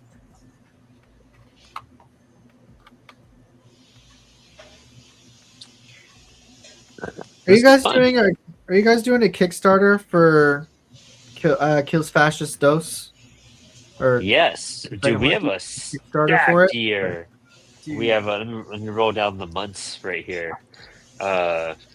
January OS number 3, February Super Guy number 2 because we just onboarded Anthony, and we're actually gonna have Joey the artist on the show February 5th. I'm really hyped for that.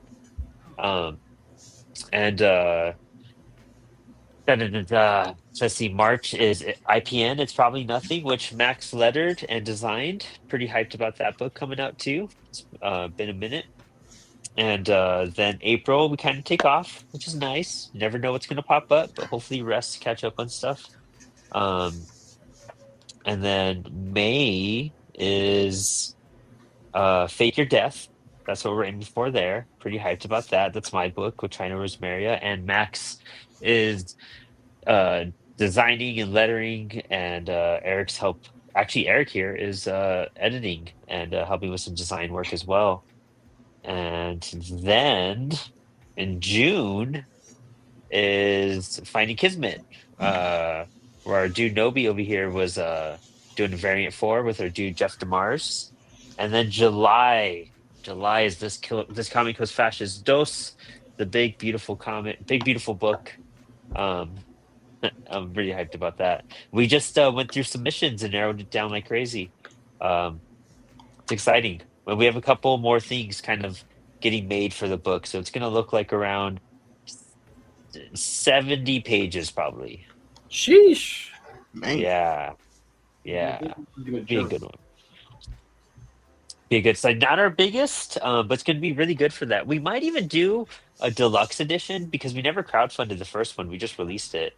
But we might do a deluxe edition, like a hardcover, limited just to like X amount, you know? And Uh, combine both. yeah, and combine both. It's a good idea. I think that'd be sick. So that people catch up who don't know about it. But also we'll offer it as a single issue as well, still, like always. But that If you book sells, badge, dude. if you badge me enough as you guys are getting the files ready, I'll try and send you the positive mental attitude page. But I'm distracted Oh, because that's what I made that page for. It actually, I don't know if I told you this. It got printed in a Seattle mutual aid newspaper. what? I don't remember. Why don't I remember this? Probably because I didn't tell you. But yeah, Yes. there's a guy called Barnsauer,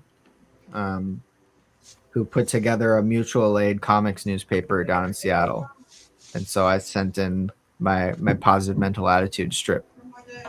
Oh, yes. Send that to me. What the fuck? I want that in there. All right, I'll send it to you. I gotta track down the file. Yeah. Yeah, I want that. But yeah, this guy cleaned it up. It's on my iPad now. Gonna add some textures, Nice. beef it up a little bit. So guess it's appropriate. This actually came out really good on a scan. I'm really happy with it. Pretty sick. iPad stuff is fun though. I'm enjoying it. Now that I've really gotten used to it and I could like use my pencil and like it doesn't feel awkward, you know, after doing hours and hours of stuff on it, it's great. It's cool. It's figuring out how when you're going overboard though. That's my big thing. Yes. It's like I need to know when to stop sometimes. I know. I want to figure out how to limit or like maybe even disable zooming on it. If mine was big enough, I would do that. But mine's not the biggest iPad. I need to zoom. Yeah, mine either. I only have an 11-inch. That's how I think mine's like 10.5. I think. That must be it. I know. I have the size up. I think mine's a 13-inch. Oh yeah, I would. That makes sense. Yeah, I would do that. Or I would play with that. I don't know if I would do that, but I'd experiment with it for sure. That seems like a good size screen. I keep getting tempted by looking at the new Wacom things that they've released, but I really don't need Dude, another yeah. drawing device. I got Milo a new Huion drawing tablet. And it's pretty nice. Yeah. So he's been messing around on Affinity and using his computer and the drawing tablet. I've been trying to get the new Affinity to work on my computer lab. I haven't been able to get it to work yet, but luckily they did have the previous version in the lab. Oh, cool. To work with. And I did just get there's the Wacom 1 line, which is like an entry-level line. Yep. Of drawing tablets. My school district got me the 14 one, which is still a very good tablet. It just doesn't have touch function. But that's the one I'm piloting to potentially get a lab set of that. That's awesome. Yeah, so and I've been testing. It's really nice to work with. It's really all about that finish. Like it's got a matte finish to it that's very textured. Yeah. If it's nice to draw on, then you'll be fine. You know, you can work around some of the other like technical whatevers, but Yeah. if it feels bad to draw on, then it's pretty useless. Yeah, and plus I want the kids to learn shortcut keys and stuff, so it'll be good for them to use the keyboard and do all that other stuff. Yeah. You know, this isn't a bad thing necessarily. It's only if you're trying to be like I don't know. I hate to use the word pretentious, you know what I mean? But like Uh, along those lines. But like you could be so sloppy on digital work and it doesn't oh matter. yeah, You know what I mean? Like you could I'm just like scribbling like this whole part right now, you know what I mean? Like cuz it's all going to be the same shade. But like I try to like be really intricate and try not to be like that still. But it's crazy how when you go doing that digital part right now, I had to focus so hard and that took so much like thought. Here I could just like space out a little bit and not do, you know? It's crazy. that's not a You bad could be very strategy. intricate though, but you know, Do your traditional stuff, and then when you get tired, switch over to digital. Yeah, oh dude, that's very true too. Yeah. There's always digital pretty stuff to be much. done.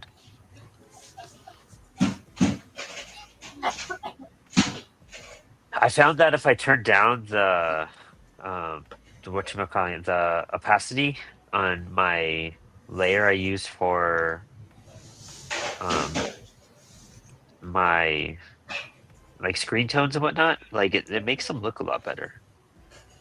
Yeah, no, actually that makes sense because true screen tone isn't, well, one, it isn't clear, so the negative space would still be like a 10% gray or something, Uh, and then the dots themselves also have that like slightly translucent material over yeah, them, so the dots themselves are like at 80%, 90% gray or something. So yeah, that makes sense, turning the opacity down. That's cool.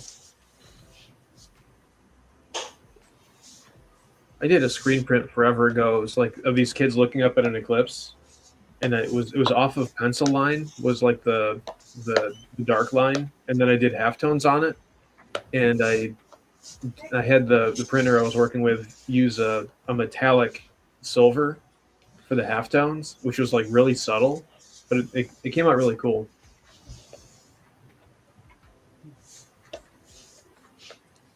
that's rad. Yeah, I think I still have some of those prints somewhere. I think the only halftone that we've screen printed was for the Shadow anthology, for those Oh posters that we really? Oh wow. because we mostly just work with bolder stuff. Don't do a lot of halftone. Yeah, that's why I had a print shop print it for me because I'm not messing with halftones.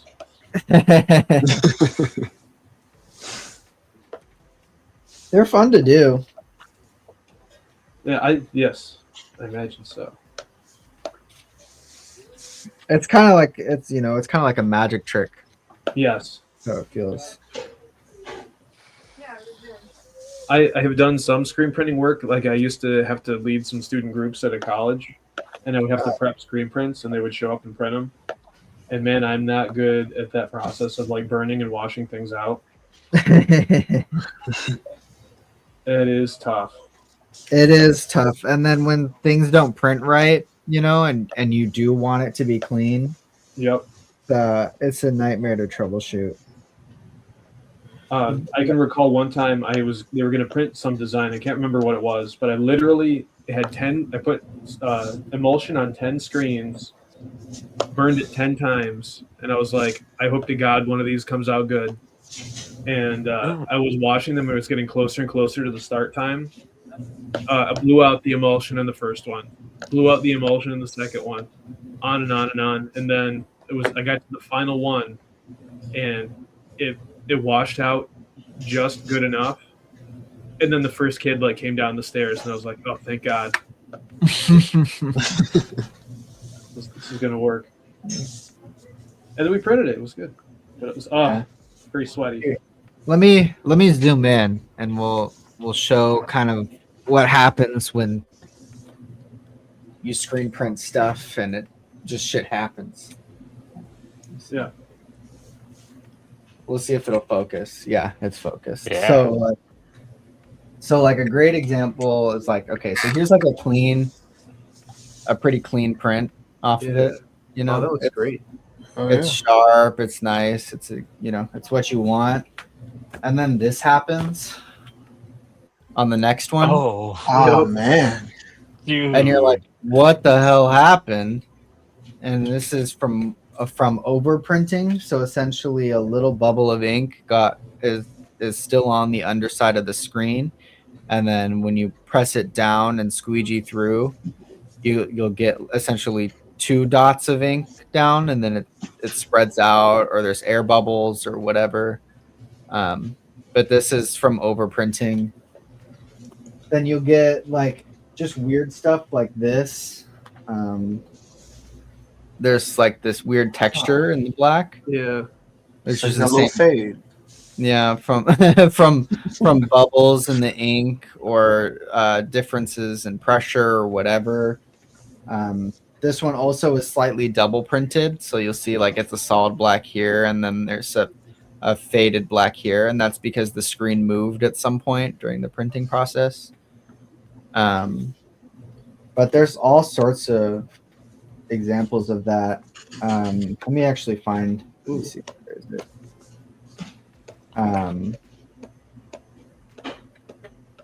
Yeah, so like the other thing you got to be careful of is stuff like this. So the transparency wasn't bold enough when we Ooh. burned the screen, so a lot of the detail here just got blown out, and it won't print very well. And that's just how it's going to be unless you reburn the entire screen.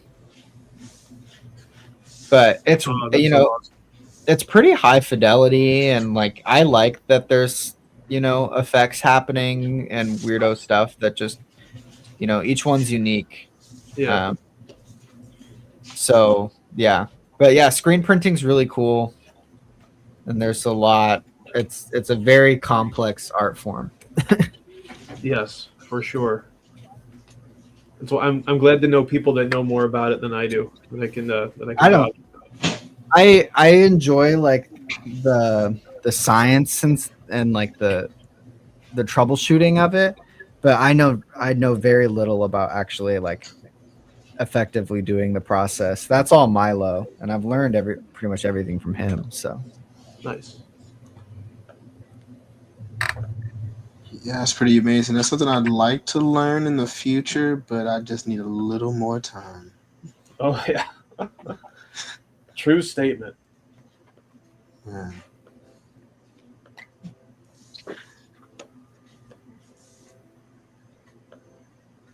Yeah, the texture is so cool. It's crazy, but man, even to like learn how to do that, like I wouldn't have a spot to do that either. Which I'm just like, damn.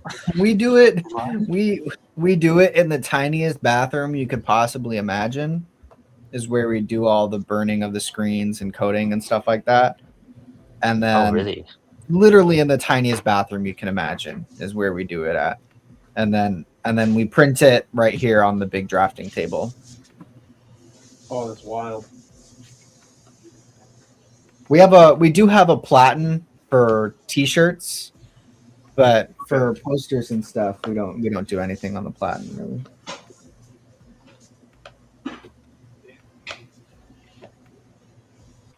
You're a brave soul. Yeah. Well, we don't have the space to do it elsewhere, but we still want to do it, So you make it work.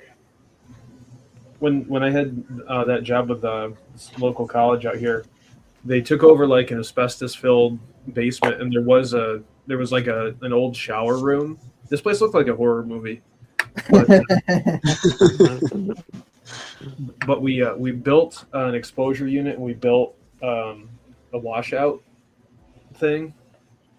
And man, I don't know how I would have done that without that, because it would have been totally impossible without that stuff. Yeah. Have you ever seen the like vacuum tables? Yes, at print shops. Yes. Yeah, those are sweet. I've seen some DIY plans on how to build them, just with like a shop vac, and I was tempted on our last print run. There's just so many problems and stuff that we had to kind of like troubleshoot to get how we wanted it to, and I was like, man, I might just build a vac table, but we ended up not doing that. We just worked through it. Yeah. but they're pretty sweet. They're real crazy. Yeah, there used to be a print shop like just a couple blocks down from where we used to live, and the job I had, we would have to do T-shirts and stuff, Uh-huh.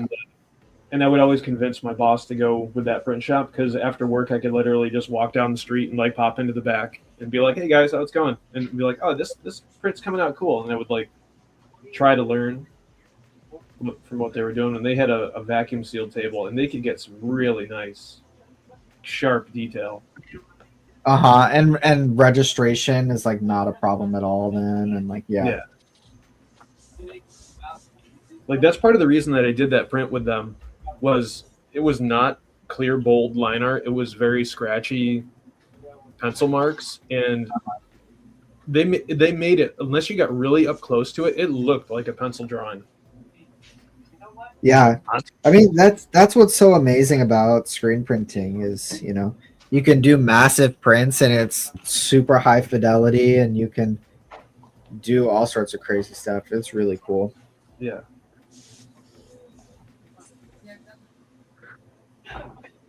It's kind of cool adding like grays to this like smoke background and whatnot. I think it's gonna look really cool. Oh yeah. It's amazing just what one more tone can do, you know. Oh, yeah. Yeah, man. Yeah, I feel like it's already helping this cover up. Woo.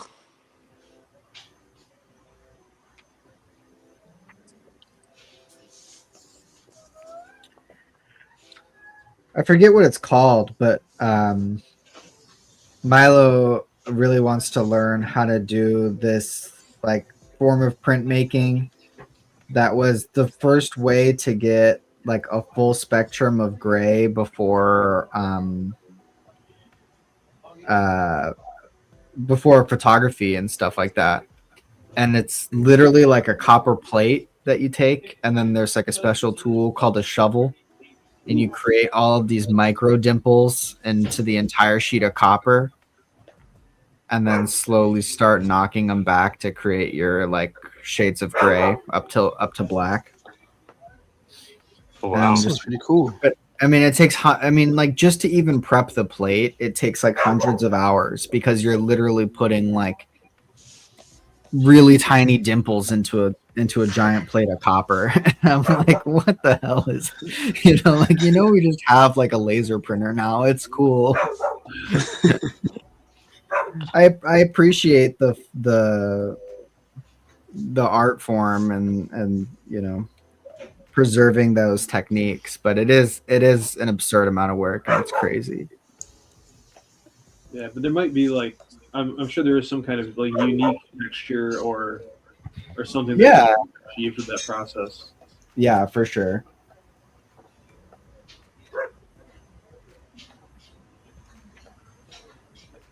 And then you can do it once and sample it. Yeah. I think you would do it once and then just be like, I'm done. And open it up box.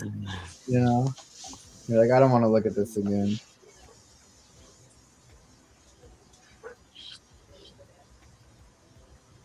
I was like, damn, these green tones taking forever. And I was like, oh, I could adjust my brush size and just kill it. Never mind. That's on me. Oh, we're entering the last few minutes of the show, though. This is it. Yeah. This was a great first episode back. I'm not going to lie. I got some traditional work in. I got some digital work in. We got a new guest on the show. We covered a lot of cool stuff. You guys are all just doing cool stuff right now. I'm really hyped about this year. Aaron spilled really cool ink. idea. Oh, I literally spilled ink. Yeah. I'm gonna record a new intro, and actually maybe I'll have Max do it too. But like we're doing a new logo for Spilled Ink, so maybe we'll like draw it and we'll just do it'll show us drawing it. Yeah, time lapse. That's what I'm trying to say. So yeah, we're gonna be doing that, or maybe RD will do an animated one if he can pull that off. It'd be sick too, but we'll find out. Yeah, But dude, we have so much happening with CWS. We got the print shop, a new episode coming out next Tuesday, and then I'll be out The last no wait no I'm here all January except all January I'm here. Never mind. I'm thinking about February. Never mind. Getting ahead of myself. But yeah, we got a new episode of the Print Shop coming up. Really hyped about that show. Make sure to check out the last 2 episodes if you guys haven't. We have Anthony Marquez, the president of the Kubert School on Inspired Inc. Monday night. Super hyped. Join our Discord. We have so much cool stuff coming to it. New channels coming and a lot of interaction. That's how we got Greg over here on the show. Super hyped. So please, if you want to come on the show, just let us know. Literally, just tell me. Just we'll get you on. Just how easy it is. But let's do a little round table. Say hi to everybody. Max, what'd you work on tonight? Show us what you did. Hold on, I'm snipping this. Okay, I went ahead and started just sewing and binding the Spilled Ink Tober zines. So these are the 4 that I ended up getting done, and then I've got 3 more that I've got to sew together still. But these are available at artofmf.com, which will take you to murderofmagpies.org, where I host it. But yeah, these are available now. There's only 31 of these. They're screen printed on Strathmore heavyweight paper by us, and then as you can see, they were cut and bound by yours truly. There's also the Spilled Ink Year 1 zine up on there, and all my other comics, and I'm going to be updating that shop pretty regularly now. So yeah, check that out. Hype, super hype. Greg, why don't you tell us? Also, Max. Oh wait, you already gave your socials. No, never mind. Yeah, you gave your shoutouts. Greg, why don't you tell us what you worked on and where to find your stuff and anything else you want to shout out? I appreciate you. Right now, I'm working on the cover for Gutstone. I got a little bit of color down, a little bit of shading. Still need to work on some background, but I was like, you know what? I really wanted to round out this character a little more. You can find me on Instagram at Greg Diggs. That's DIGGS_comics. From there, I have a bunch of links to all my other socials and such, but I'd say I'm most active on Instagram. Love it, dude. So glad that you came on tonight, man. It was a blast hanging, blast talking to you. Definitely gotta get on the next couple weeks so you could wrap up that book too. Yeah, I would definitely appreciate that. It's been a wonderful experience. I really thank you guys for having me on. Hell yeah, man. And we have Aaron Z. Lee over here looking. Gosh, dude, that stuff looks so good. Thanks, so man. Good. I'm having a blast doing some traditional inks. I haven't done traditional inked comics since I did a darker image for the Ringside Seats group for Cosmic Lion. So I mean, like for story pages, but I'm liking how it's coming together. Yeah, man, it looks great. It's part of clean. Thank you. What were you using? Well, I don't know if I asked about your tools today. It's this FP5M Pentel. Oh, okay, cool. That's all you used? I used both of these. They were both of these kind of like barrel squeeze. Like ink pens. They're my weapon of choice. They're very reliable. Feel that. I always use either my my Pentel, my black one I've used for like 2 years now, or this blue one. Always classic. They're my favorite, yeah. And I'm Pens and Petals on Instagram. My latest book out now is the Halloween special. I actually did a combined edition of this where it has both my Halloween special with the 3 new spooky stories, and then I put the First Snow, which is like the Christmas or holiday or winter special, on the back side of that. So, that's awesome. Yeah, it came out so good. And then I've got like, what is it, Spirit of the Shadows, Nick Cognetti. It's coming out this month. Here's his artwork that he did for the Was of the Robot story. And I was talking about Steve Mannion earlier. I was lucky enough to get him to do a commission too for the character. So tons of bonus art in there too. Nice. Super happy. What's hype, dude? Super cool. Hell yeah. Super happy you jumped on today, Aaron. Love having you on the show too. So yeah, super thanks for appreciate having me. it. I'll try to be on more. Yeah, no, we'll keep taking you. But cool, dude. We actually ended on time. That's so rare. I don't know if that's ever really happened. What about But Eric, that was man? fantastic. Oh my god, Eric! Dude, there's 4 people typically. I still staring at Eric forever too. Eric, tell us about OS3. Tell us what you drew. What is that? That looks insane. That is a an old man in amniotic fluid. So Nice. it's for our. We have a little offshoot of Outer Space called OS Shorties. So this is the back cover to the 3rd issue.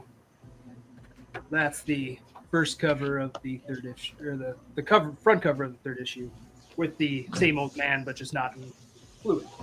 But yeah, we have Outer Space 3 launching on Kickstarter Tuesday the 13th. The pre-launch page is up.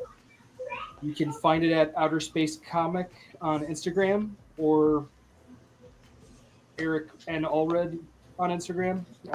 It's my personal page. And then, yeah, if you want to pick up Outer Space 1 or 2, it's on. And Max Flowers actually did a wonderful right here, variant of issue 2 that we showed that original from, but there it is in all its wonderful Oof, color. so good, dude. Love that cover so much. But yeah, super hyped on issue 3 coming out. So check us out on Instagram and follow the pre-launch page and watch us raise money. I don't know. And Eric's also Eric is also editing new episodes of Cats, Comics, and Coffee too for us. So that'll come back next week as a weekly show, which I'm pretty hyped about. You guys will get a segment a week, which I'm just excited to bring that back. That was so much fun. So thank you, Eric. Yeah, no problem. Love it. Well, thank you guys. Oh, wait, I guess I'll show you guys what I did. I wrapped up my cover here. I just got to do my gouache. Bam. I'm actually pretty proud of that, dude. That's That's classy. pretty sick, man. So, like, it's a spin-off of, like, the Jedi symbol. You know what I mean? Like, that's what... Let me see if I can find a photo real fast. The Jet High. Oh, man. Eric. We have transformed it. So, that's the Jedi, like, symbol right there. You know, check that out. Yep. And then this is the Jet High symbol. Yeah. And then I got to just add some texture to that. You probably can't tell on this. No, you can't tell at all, but whatever. I added some texture. It looks to great, this, though. So I'm working on that. Thank you. Super hyped about that. But other than that, check out Apollo City Comics at apollocitycomics.com. We have a bunch of new stuff happening, like the OS3 Kickstarter, and then Super Guy, and then all the other stuff I listed an hour ago. So please follow us, keep up with CWS, and check out my Substack too. I should promote that more. Yeah, please sign that up. Hit me up on Instagram. Y'all have been great. Y'all have a great night.